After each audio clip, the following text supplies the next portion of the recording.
Confident ako sa grupo. Di ba palit ang sorpresa ko para itanggol? Magtutulong-tulong tayo para mapalayas natin ang mga Guerrero dito sa Maynila. Ito nga ang pagkakataon.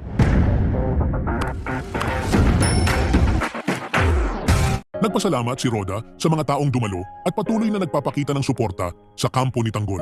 Pinuri niya ang mga nagpakota at ipinahayag ang pasasalamat sa tiwalang ibinibigay ng masa sa laban ni Tanggol. Sinabihan ni Don Julio si Tanggol na dumadami ang mga taga-suporta. Hindi inaasahan ni Tanggol na ganito karami ang lalapit at kikilos para sa kanyang panig.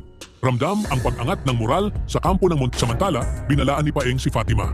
Ayon sa kanya, malaki ang posibilidad na mapahamak si Fatima kapag isinapubliko niya ang mga lihim ni Miguelito. Alam nilang delikado ang hakbang na ito, ngunit matatag ang desisyon ni Fatima. Hindi siya natitinag sa takot. Buo ang loob niyang magsalita kahit ikapahamak pa niya ito. Layunin niyang mabigyan ng hustisya ang kanyang pamilya at ang mga naging biktima ng kampo ng Guerrero. Sa kabilang dako, nagdaos din ng meeting de avance ang kampo ng Guerrero. May ilan pa ring nananatiling tapat sa kanila kahit sa kabila ng mga kontrobersyang kinakaharap. Nagtanong si Miguelito kung ano ang susunod nilang hakbang laban sa Montenegro. Kalmado ang sagot ni Mayor Roberto, may tiwala siyang matatapos ng grupo ni Lucio ang laban. Panatag siya sa plano, nagpakita pa si Edwin ng bomba kay Lucio. Sabay nagyabang na tiyak na hindi papalya ang sorpresa niya para kay Tanggol. Kumpiyansa si Roberto na sa gagawing operasyon, walang matitirang hindi nagpahuli si Tanggol. Tinipon niya ang kanyang grupo upang ipaalam ang plano, magkakaisa sila para wakasan na ang kasamaan ng Guerrero sa Maynila. Handa silang lumaban para sa kinabukasan ng kanilang komunidad. Sa huling eksena, sinulsulan ni Lucio si Santino. Aniya, dumating na ang tamang oras para gantihan ni Santino si Tanggol.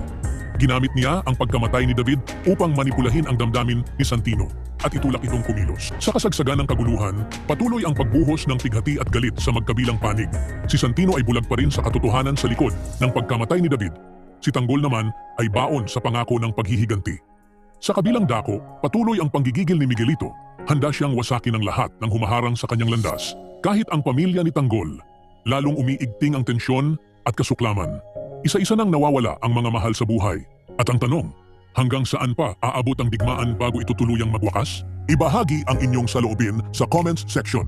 Huwag kalimutang mag-subscribe at i-click ang notification bell para hindi ninyo mamiss ang susunod na kabanata ng Batang Quiapo. Maraming salamat sa panunood.